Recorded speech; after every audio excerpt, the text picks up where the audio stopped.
আমাদের জুলাই বিপ্লব এবং আমাদের ৩৬শে জুলাই বা ৫ই আগস্টের যে অর্জন, সেই অর্জনকে ধরে রাখার জন্য আমাদের সবাইকে কাজ করতে হবে। সবার অবস্থান থেকে সতর্ক থাকতে হবে। কোনোভাবে কেউ যেন এই অর্জনকে যেন ছিনিয়ে নিতে না পারে বা নতুন করে কোনো সহিংসতা যেন আমরা জড়িয়ে না পড়ি, সেদিকে সবার খেয়াল রাখতে হবে।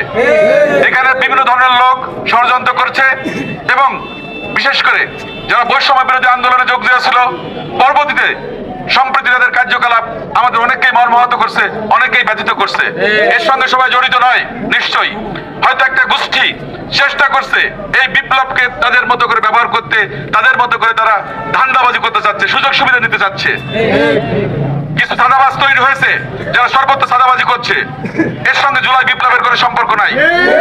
আমরা বিএনপি দীর্ঘ 17 বছর আমাদের সমমনা দলগুলোকে নিয়ে আমরা আন্দোলন করেছিলাম, কিন্তু যখন রাজপথে ছাত্র জনতা এবং আবাল বৃদ্ধ বনিতা যখন নেমে আসছে, তখন হাসিনা পালিয়ে গেছে, পালিয়ে যেতে বাধ্য হয়েছে।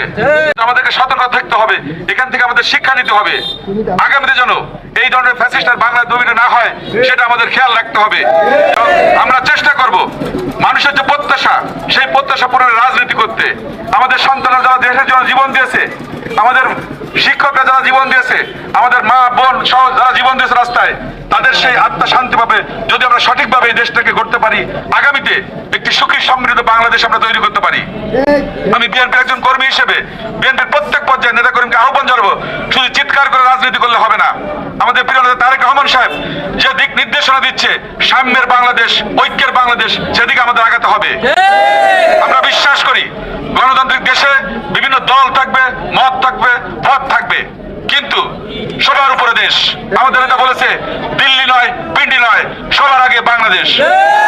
মাথায় রেখে বাংলাদেশের স্বার্থ সুরক্ষা করার জন্য আমাদের সবাইকে কাজ করতে হবে।